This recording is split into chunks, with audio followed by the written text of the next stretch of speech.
Okay, welcome to the EA Zoom meeting for today. The topic of conversation is going to be the cardinal cross and how the self develops.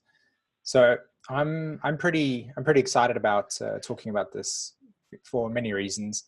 For the last, I think, 3 months, I've been sort of deeply interested in understanding what is psychologically and emotionally kind of been at the root of so much of the collective confusion and uncertainty at the way that humanity at this point in time is trying to integrate so many of these very different and new shifts that are taking place in the world at the moment. And to try and get a sense of, well, for my own personal interest, a sense of what could be possibly be contributing to our emotional relationship to the views that we hold about things, why there is such an interesting divide between people, and what has brought this along, sort of investigating and trying to figure out what is this interesting dynamic where so many genders and gender identifications are starting to emerge. Looking at the relationship between sort of left and right in the context of our sort of political views, and what actually defines, or how are people sort of motivated and influenced by the different sides, and why they choose to hold perspectives and so on. And so, my Pluto is sitting at 29 degrees Libra natally, and so is my Mercury. So I'm in a sense deeply interested in this kind of new energy that's coming onto the planet through the Pluto Libra generation, where it seems that there is, like I said before, huge social divides taking place in different areas. And a part of me perceives that at a very large scale, like I'm talking beyond the scope of just everyday conversation type of experiences within our collective, sort of how we're evolving. I think this is an onset of an Aquarius age type of dynamic, where we're kind of breaking out into our own unique tribes and groups. And I think that there is a lot of dynamics that are taking place, because it's so new at this point in time, around how we're able to actually meet individuality without applying the old paradigm of human judgment on top of what we think is correct and not correct, and where we feel that we need to impose our perceptions of what we think is correct and not correct over others. So it's an incredibly vast topic, an incredibly intense exploration that I myself find immensely fascinated by. I'm definitely not going to try and share all of the things that I've begun to process and understand in terms of what I've shared with you today, because that would be like a 10-hour conversation. But what I've chosen today in terms of focusing on is my interpretation / my sense of what I could feel could help us ground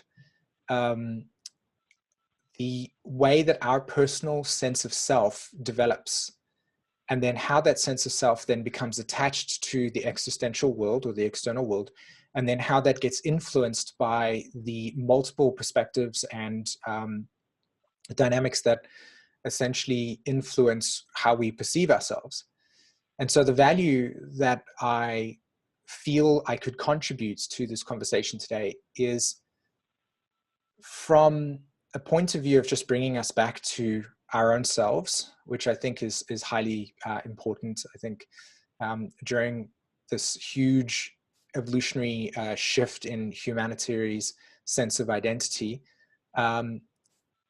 the place that I feel an immense amount of groundedness, immense amount of security can be found is just with your own sense of self. We all know that since 2008, Pluto has been transiting through the constellation Capricorn, or at least the sign of Capricorn, from a tropical zodiac perspective. And we all know that, at least from an evolutionary astrology perspective, that when you look at the planetary nodes of Pluto and the planetary nodes of Saturn and Jupiter, they all, the south node at least, so the history, as it were, exists or presides in Capricorn. So Pluto's transit through Capricorn since 2008 up until now has deeply influenced the substructure, so the deeper layers of our personal embedded sense of identity as a collective, and then of course individually as we obviously interact with the world from our own sense of self. So the again, the value that I feel is what I would like to share with everybody today is not only observing the gravity of what that transit has really brought us in terms of where we are today in comparison to where we are in 2008 and the type of world we live in, but also in the sense that during the period of time that, you know, Capricorn or Pluto has been transiting through Capricorn, a part of the Pluto Capricorn transit has included the planet of Uranus, so moving through the sign of Aries. And these outer planets, I think, will reverberate in our collective psyche for many, many, many, many years to come, where the intensity of what those outer planetary transits represented, in a sense, are you know, infiltrating our awareness at this stage. And just a very sort of small real life glimpse of what I'm talking about here. If you had to look at the kind of film array of genres or films that were sort of allowed to be aired on on TV, or in the film, not the film, but like TV series as an example, in say 2008, for instance, versus now in 2019, you'll find that the exposure to equal sort of like, let's take, for instance, two men, for instance, that want to share intimacy with each other. Now, the likelihood of us accepting that as norm for most of part is something that we're progressively becoming comfortable with. And this should be okay, because it is. But in, say, for instance, 2008, as an example, these types of imagery could have been deeply disturbing us because of our pre-existing sense of self around the shame or guilt or the persecution around something that we don't really understand, or have allowed, or have been deeply convinced that this is not correct. Do you understand the truth of and the depth of what I'm really trying to bring here, in terms of just that very simple imagery and how we relate to that? So, and I encourage you throughout this conversation to take a pause and just kind of reflect on what I'm really talking about here, so that you could truly digest the essence of what I'm essentially trying to bring, because this is, of course, a big part of this conversation today. But so that being something that is Uranus moving through Aries, and as the talk today is on cardinal signs, we have Pluto transit through Capricorn, which is a cardinal sign. We have Uranus in Aries for a long period of time, and now we have the planet, or the asteroid slash comet Chiron, moving through Aries, which will essentially help us integrate the experiences of what the last 7 years, 8 years have been like with Uranus squaring Pluto in these cardinal signs, and what that really did to us as a human race. And just to kind of come back to the center points again, what does this have to do with the development of self and the related sort of conversation that I opened up with? And it has to do with the fact that these planetary energies in the signs of Aries Capricorn have deeply affected the way in which we are progressively uprooting, Pluto through Capricorn, the pre-existing psychological and emotional identity structures. In other words, the way that we perceive ourselves and what we feel is comfortable and normal and common, and what we feel as familiar, Cancer. All of these things are in a sense coming to the surface for us to process, which is why I feel like at the moment, a lot of the chaos that we feel in the world and the sense of lostness comes from a lot of material that is now available to us, and we're in a sense a little bit uncertain about how to actually process through it because it's so incredibly dense. And of course, this also has to do with the planetary nodes, the south nodes of Pluto, Saturn, and Jupiter, all in Capricorn. Now, the polarity point of these planetary nodes, the opposite side of Capricorn, is Cancer. And from an evolutionary astrology perspective, from Jeffrey Wolf Green, you know, the Cancer archetype, the moon, these are all corresponding to the developing sense of self that we have at a personality level. So the way that we identify ourselves in the most aware sense, not our depth, but really there's something that's just available. So my name is SΥmონ.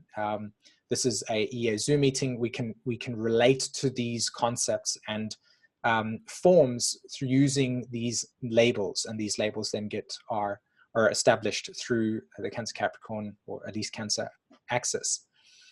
So the Cancer Capricorn axis, the Aries axis with Libra, of course, has been deeply affected and comes into play as we transition through a period of human time where our whole sense of self is being reorientated and readjusted. And of course, the thing that the archetypes of Cancer Capricorn represent has to do with our stability, you know, our sense of rootedness and structure, which I'm sure that for many of us have at some point gone through the instability of feeling things being uprooted.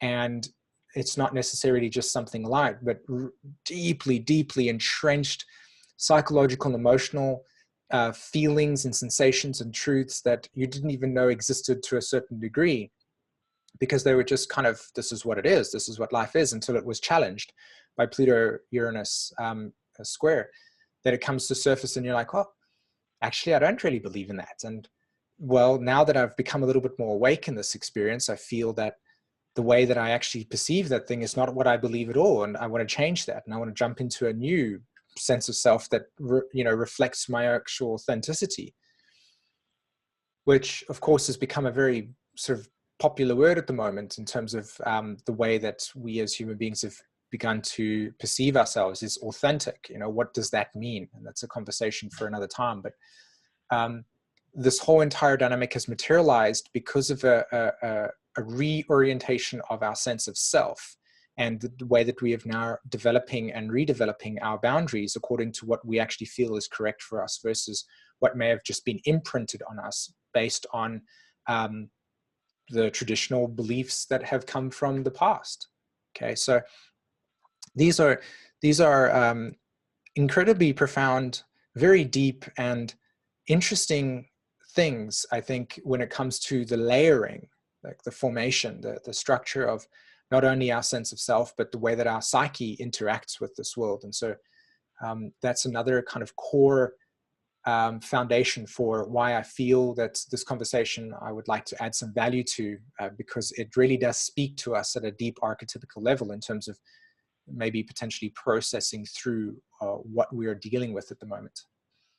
Okay, so I'm going to go ahead and just put some slides up, and the intention of the slides really is to kind of develop which is again interesting, develop a sense of familiarity with you while you're watching this, and also to show you, like, through an pardon me, Mercury is direct, so experiential way of how the cardinal cross actually works through showing what relatability is. This is very much a deep part of the cardinal cross, is how do we relate?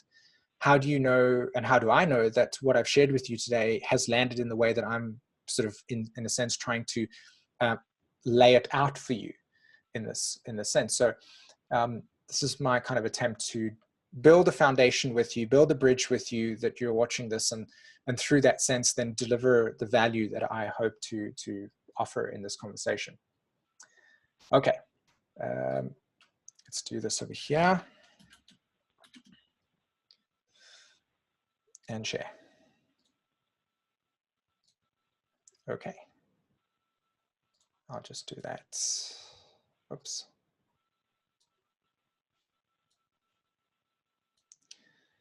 And just get the annotation. Okay, so I love this picture so much because, as always, you know, the very traditional and consistent statement will always be made that relationships are mirrors into our own self. And this picture really reflects to me, can't play with the words over here, it's just too much fun.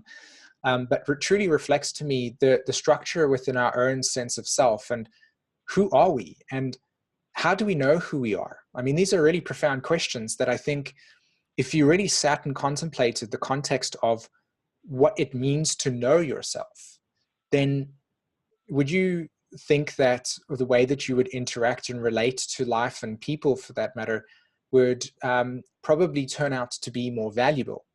One of the things that I think it should be, and this is the kind of Pluto Libra 29-degree thing, and by no means am I even remotely perfect at this, but it's definitely a life goal or / ambition. And that is that one of the things that can be deeply nourishing to your life is the ability to really make contact with the self, with yourself, and to learn about it, and to really understand the nature of its existence within your own way of being, so that on some level, when you do develop and bond and forge relationships with others, that the value that it is that you contribute to their life is a reflection of your own inner personal sense of self-understanding. And I think that this will be, and this is, I think, one of the most profound truths that could contribute to an overall sense of genuine way of relating to others through differentiation. Meaning simply that we're not always going to agree about things. We're not always going to have the same sense of views on things. We're all going to be looking at things from our own sort of aspect. And of course, that's going to create conflict naturally, right? So conflict seems to me like it's inheritable, because if we're all going to be looking at things from different points of views and digesting things from different points of views, we're obviously going to at some point rub up against people and have experiences with people that are going to not gel together, right? So, and you can, that's not even something that you can intellectualize. It on some level, it becomes just simply emotional.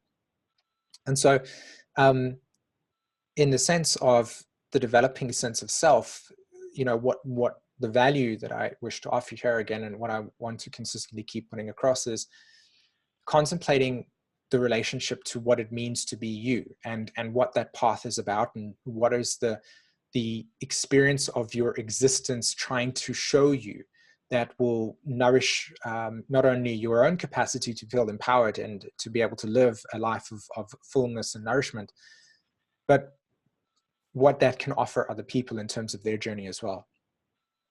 So, okay, cool. Let's just do this over here. So I'm just going to start out with speaking about a little bit of interesting concepts that I feel amplify the cardinal cross and the planetary symbolisms, or the essences that are held within these archetypes. And so a tree with strong roots laughs at a storm. Okay, there are many variations to this, and what I extract from this this quote over here, this sort of wisdom truth, is, well, the picture first of all speaks to me very deeply, in the sense that the archetype of Cancer, the sense of our home, the roots, represent where we're able to actually integrate into our deeper underlying sense of self. Okay, so this would be represented through the roots. And the more that we can nourish and nurture these roots and hold our capacity to let them grow into deeper and integrate, then our capacity to stand stronger in life is probably more successful. And trees in and of themselves can provide such profound knowledge to us in terms of wisdom from nature, just by sort of being still with them and observing their own manifestation and how they teach us about interconnectivity. And you'll learn through this conversation that Libra is about interconnectivity, and it's also about exclusion. You know, I'm sure that at some point when you've needed to have support around you, that the likelihood of you getting out of a sticky situation faster could be influenced by the capacity for you to reach out to your network and have support offered to you faster than, say, for instance, if you were isolated and alone. And again, this is not 100% truth, but it is deeply, you know, it's very much 99% of the time it's going to be the case. I'm sure at some point you've advertised a need on Facebook and people have responded with their suggestions and helps, and you found yourself getting out of situations a lot faster or getting whatever it was that you needed at the time through the network. And so the development of the roots and the nourishment of those friends or those people in your life manifest a deeper connection into your socialing. And this is why when you look at businesses, for instance, and you notice that they spend a great deal of time investing in conferences where social networking takes place. Or if you're an astrologer, for instance, and you go to a conference and you network with people and you develop ideas and stuff like that, you're extending roots, you're developing your capacity to reach into the moments of connectivity and other people's gifts and talents, etc. And so the tree blooms at the top as you deepen your sense of self and your connection to yourself in that way. And of course, during those times where life is going to, or Pluto comes along and suggests to you that this is no longer working for you anymore, the likelihood of you being able to move through those dynamics at a more safer rate is, you know, greater if those roots have been extended and sort of deeply nourished.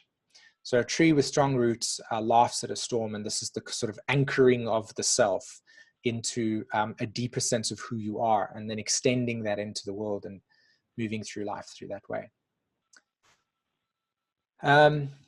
Always remember your roots. They are the foundation of your life and the wings of your future. And so again, you know, there are multiple quotes on the internet that, or in the world, or within our own collective psyche, of course, that honor these truths because they have stood the test of time, like a tree.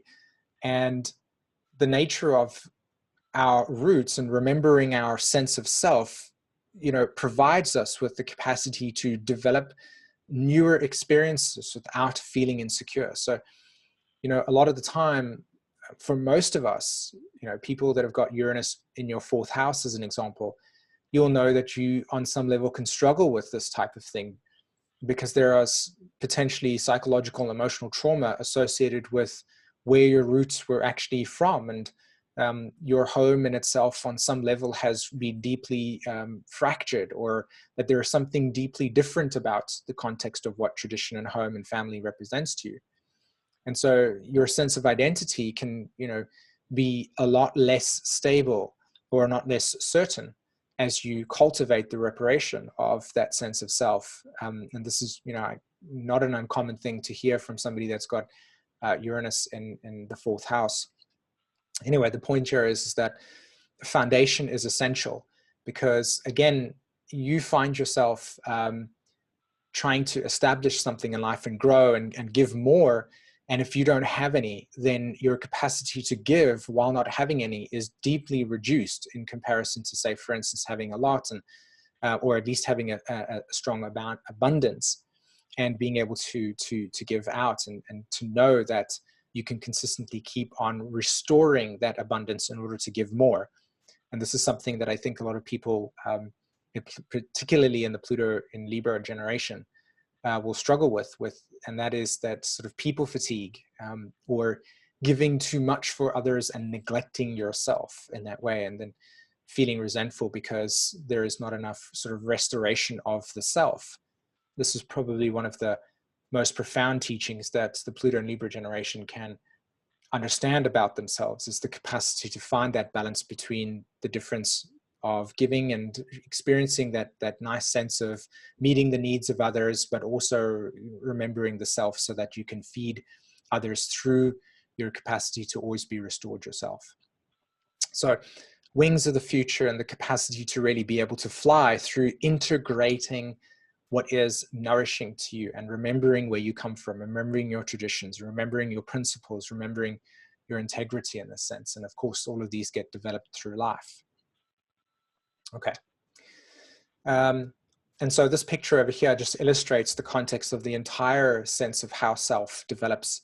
This is nature speaking, and nature reflects our own, nature and us are inseparable in the sense that we embody the archetypes, and the embodiment of the archetypes in nature are sort of shared. So, whatever you see in nature is always going to be on some level being able to be reflected within ourselves, because we share this space. And so here you have, again, the context of the roots moving into the earth, So if you notice, the air signs will have sextiles to other air signs, and you'll have water signs like Cancer, for instance, making sextiles to earth signs. So in this picture here, you can see how, as the roots of Cancer reach into the earth, Taurus, Virgo, that there is a nourishment that takes place.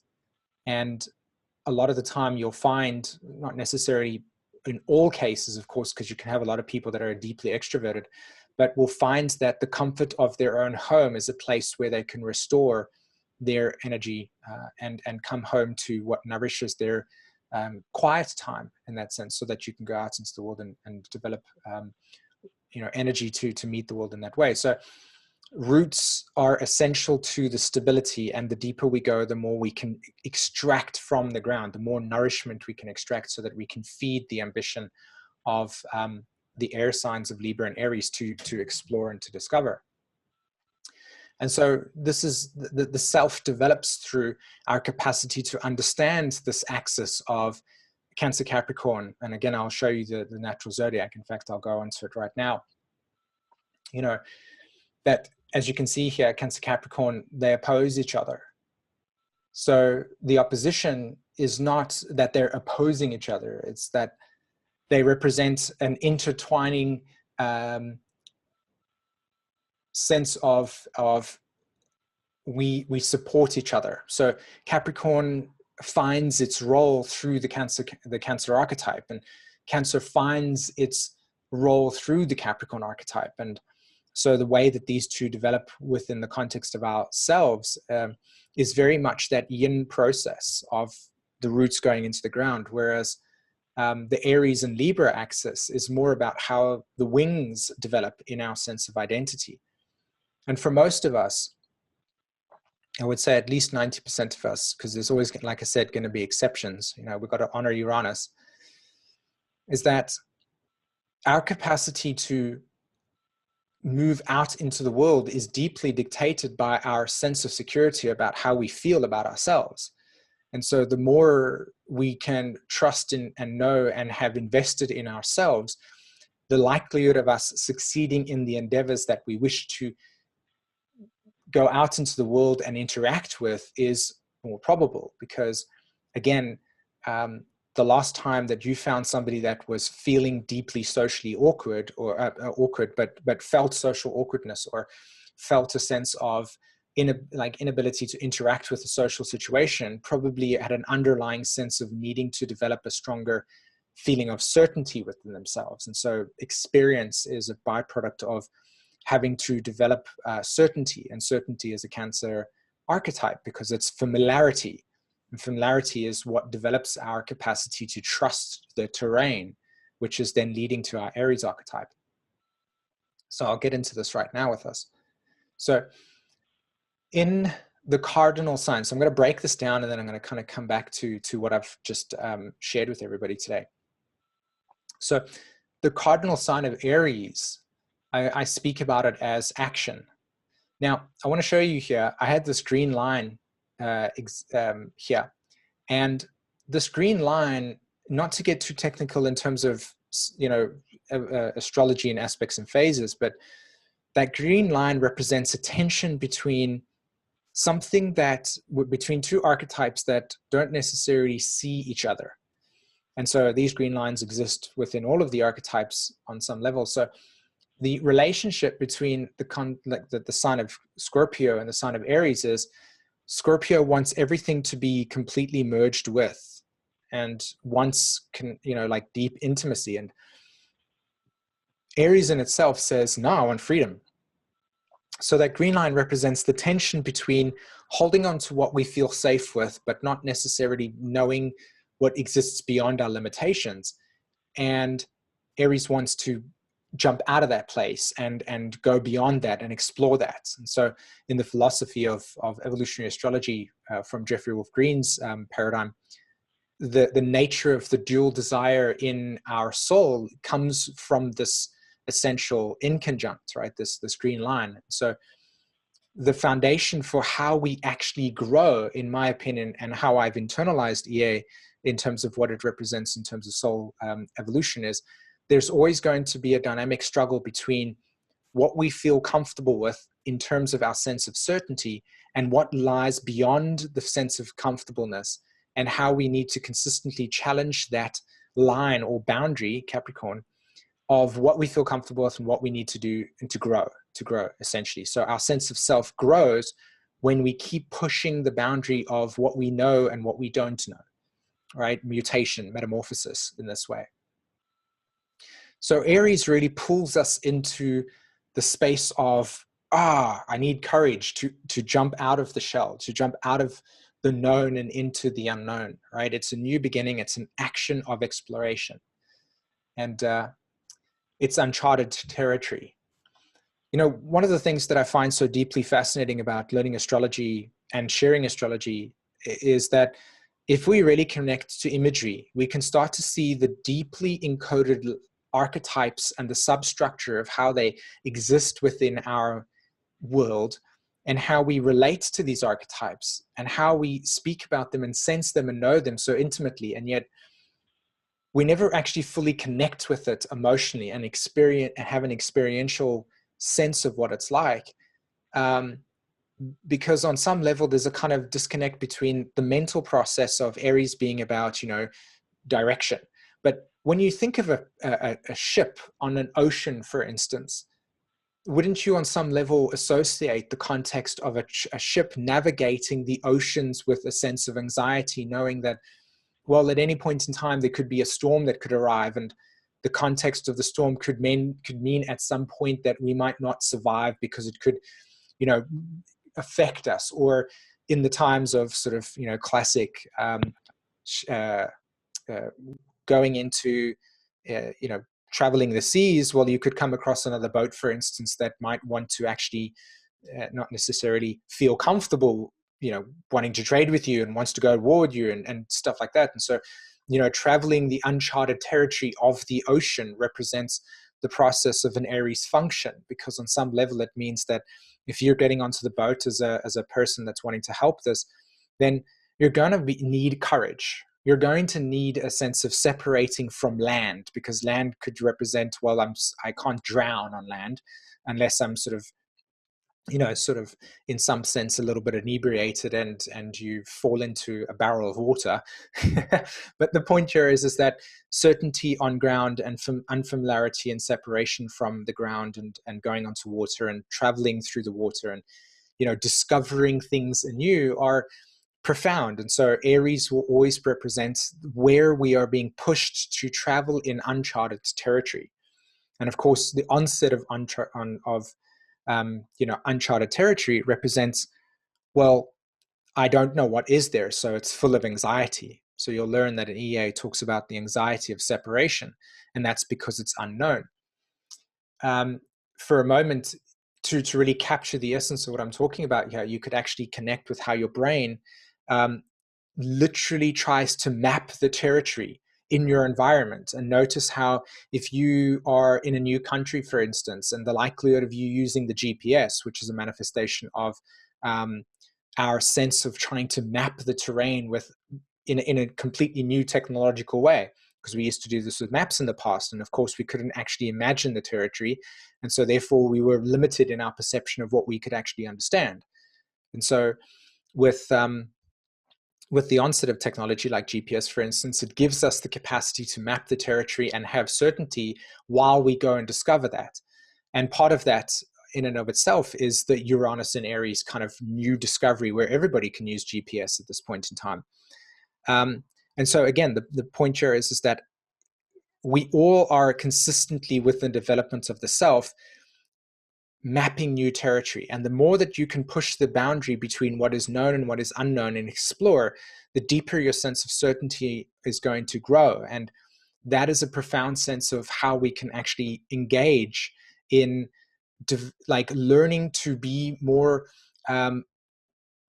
in a sense like certain and comfortable and confident in our ability to navigate the world, because ultimately we are essentially navigating the world with our senses. And I've written it down over here, you know, Aries, as we develop and experience new things, our brain is taking in so much new stuff and we're processing. And part of that processing capacity is we're developing new neurological and neurons and brain synapses, and we're forming new experiences. And as we form new experiences, our capacity to relate to those new experiences are profound. And of course, that then leads us to how we're learning about the world. We're opening up to deeper layers of ourselves.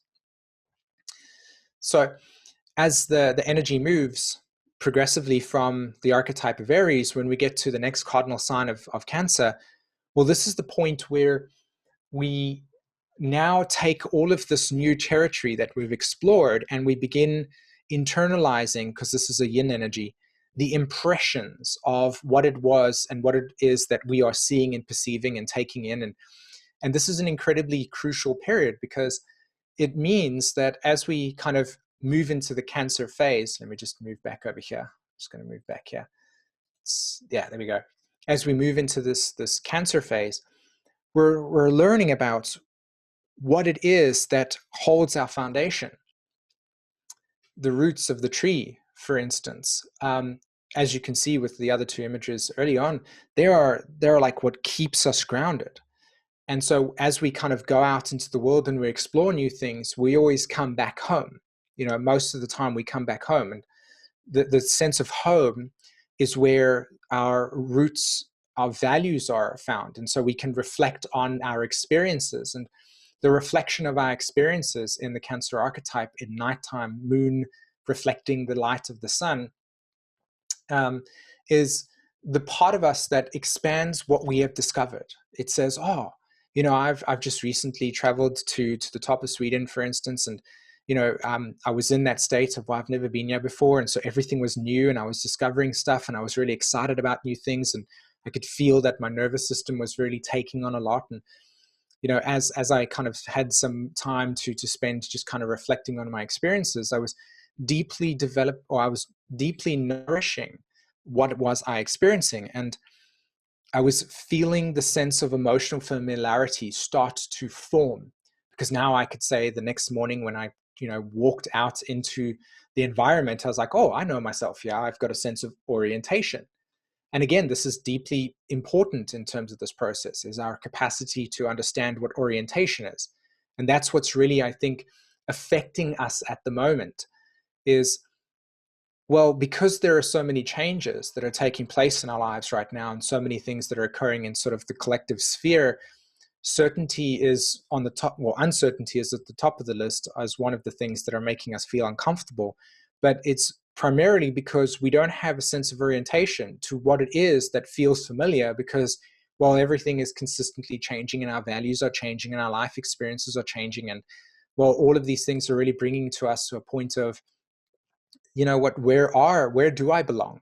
And who is my tribe? And what does my tribe look like? Or what does my family look like? As a lot of these values and the ground from under your feet is being sort of reorganized, and you are being reorganized along with that. And so there's a tremendous amount of needing to take every day and slow down, unlike this conversation, and pause for a moment and just ask yourself, how do each of these experiences that I'm witnessing in my life right now giving me a deeper sense of who I am, or the discovery of who I am? Well, I never knew that in this situation I responded this way. I didn't know that that's how I actually feel about that. And the progressive continuation of these types of explorations from a Cancer perspective nourishes our developing sense of self, because we're forming things about our feelings towards our explorations, Aries, that are now allowing us to actually step into the Libra state of this process, which is very much the context of not necessarily opposition in the context of, well, this is opposing me, but, well, there's something outside of myself. And so what is that thing that's outside of myself? Is it another sphere of ego identity that has a different trajectory, that now is on my fractal, that's on my road? And what does that mean to me? And how am I relating to that? So this is Libra things, right? So I'll click on the Libra process here. And this, I'm sure at some point in your life, you've had this moment where you've kind of sat at a table and sort of really ate food with loads of people, and some of the people that you're interacting with, you could sense weren't sort of on your road and had different views. And some people you spoke to kind of agreed with you and said that this is what it was, and gave you familiar experiences like, oh, yeah, that's right. In 2012, I also had like a weird spiritual awakening. And that spiritual awakening was like this. And you're like, yeah, I had the same thing. And, oh, did you discover this person? Oh, yeah, I did. And then you start sort of bonding on relatability based on shared experiences that originated in Aries archetype. And of course, that develops that person reflects something that's familiar to me, and kind of digest that through the Libra archetype. So it's all about this process of interchange, of crossroads where different identity structures and developing structures are formed. And this is how we as human beings bond. We bond through the process of how our self develops interchange and exchange with others. And this is a common sort of area in which that could take place in that way. And I think it's a very intimate place in which these types of exchanges take place. I'm not entirely sort of 100% comfortable with, I think, Facebook being one of the places, or a social media, where truth of intimacy could potentially lead to deeper understanding of ourselves with other people, because there is, in a sense, and this is something to do more with the context of how our social media is reshaping how we develop our skills of human interaction with each other, is that we could potentially have people that resonate with us, but once they actually interchange and experience us in a state of stress, or in a state where we're not necessarily on social media, would that be the same? Would there be an agreement? Would there be, oh, I still like to be your friend, as an example, even though I've seen a shadow side of yourself that doesn't necessarily get exposed on social media? And so it's an interesting thing to contemplate in terms of how we are learning to learn about ourselves through platforms like that may not necessarily represent the accountability of the parts of ourselves that need to actually be exposed, which is a mouthful, but it's a really interesting thing to observe and to contemplate on. So you get the process of Libra and interaction and exclusion as well. For me personally, like I said, over the last 3 months, I've learned a lot about how my own certain views and belief systems have been, in a sense, a little bit too boundaryless. And in that way, kind of felt that, well, everything needs to be included in that way. And really, it's, I think, actually pretty healthy to, on certain levels, begin cutting out what is not necessary in your life, and actually excluding things from the context of yourself, because they are, in a sense, not healthy for your process. And the way that gets developed is, of course, uniquely different, but it doesn't necessarily mean that you have to agree with everybody, which is a very interesting thing as well, considering the kind of landscape of social media again. But here we got this process of Libra also teaching us about, well, that's the person I don't feel like I need to interact with, because this is not healthy in that way. So our self develops through the social sphere of integration and interaction, and we learn to network through that way. And the Capricorn archetype, but I want to come back to where that sits in the natural zodiac. And here's the context of Capricorn. And I've put direction. And I think that this is a really interesting thing, because in terms of the last developing phase of Aries to Cancer to Libra to Capricorn, Capricorn is the process as it opposes Cancer is, well, our impressions as we internalize them form the basis and our roots for who we are. But then as we go out into the world, well, we make decisions based on what we've internalized. We make decisions based on the structure of the self. And of course, the direction is like the tree, where it moves up. It's the ambition process. And Capricorn doesn't necessarily have to mean vertical. It means the process of navigation. And well, if you don't have any sense of where you're going, then how are you going to make decisions that are going to get you to the place that you need to be?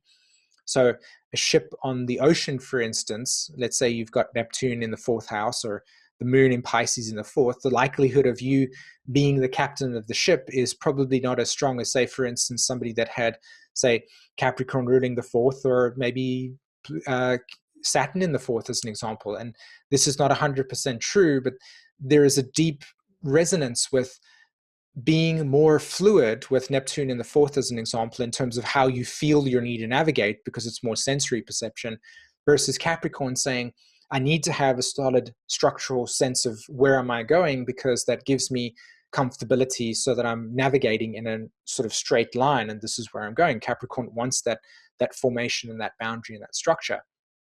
So, you know, as I said, the ship going onto the ocean, if the destination for the ship is not assigned to the next port, then it can land up leaving the port of England, for instance, and landing up somewhere in the middle of Australia and being like, oh, we didn't plan to come here, but now we're here.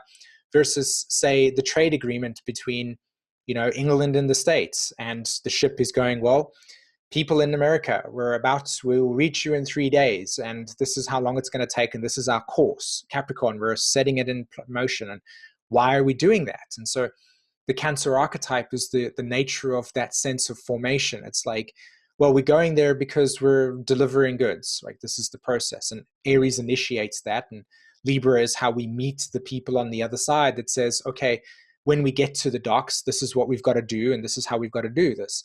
Another example of how this could play out is, imagine you got on an airplane, for instance, and you booked your ticket to go to one place, and the captain said, hi guys, we're on this plane, but probably don't know where we're going, but we'll be in the air for about 3.5 hours, for instance, and wherever we land up, that's going to be sort of where we are. And well, the likelihood of you actually kind of getting off the plane is going to be highly likable, because you're going to turn around and say, well, that's not what I feel comfortable with. And so this is, again, the context of the nature of how our self is developed based on the navigation of our familiarity of what we feel secure in, and how we form that security to the thing that is in opposition to us, which is the Libra part. Like, oh, that's where I'm going, and I'm going to initiate that going process through the Aries archetype, and I'm going to get through Capricorn. And we kind of do that with our sense of identity. We navigate in the world through these functions.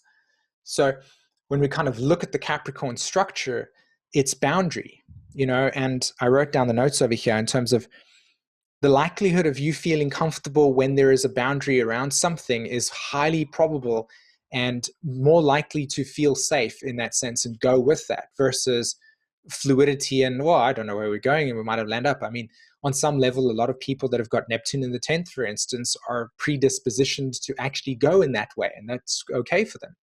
But, you know, for somebody like myself, for instance, with Saturn in the 10th house, the more sense of certainty that I have about what it is that we're actually trying to move towards is more comforting to me in that way. And on some level, that it doesn't mean that what I'd suggest about Neptune was right, but it means that Capricorn is always wanting to shape a boundary of certainty so that the Cancer archetype can feel comfortable in that. And so that's why we build walls and sort of shelters around the things that are valuable.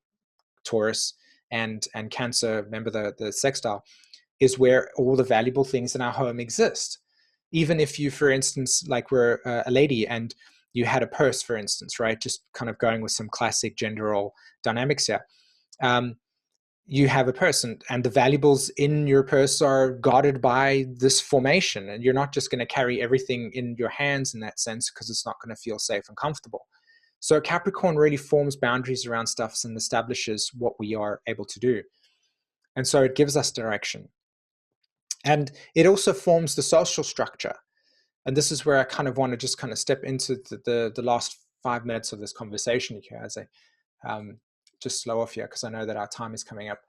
That we do live in a world right now in which, as I've mentioned before, tremendous amount of reshaping of what it is that we understand about ourselves is occurring. And a lot of the time we're going to feel uncertain about what is occurring in our lives because the formation of the structure that once held us in place is sort of essentially being restructured and reestablished, and we don't know what that is. An example that I could give you was I was listening to Astrology the other day talk about a specific point of view on something, and I felt that this was interesting, but it was also challenging the structure of how other astrologers perceive things.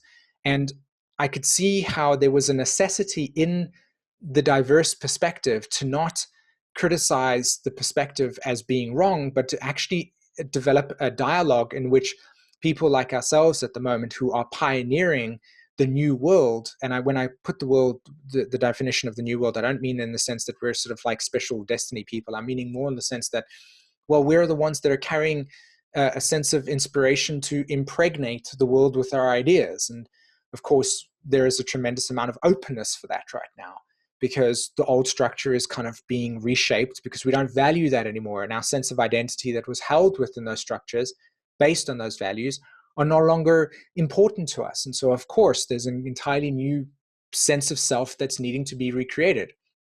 And the only way we can do that is by honestly and healthily recognizing that we do have this capacity to bring new ideas and discover new things and reestablish new things in new ways, but to also actually dialogue between us about the ideas that we have so that we can develop perspectives that can nurture what it is that we feel is essential to contribute to a new establishing structure.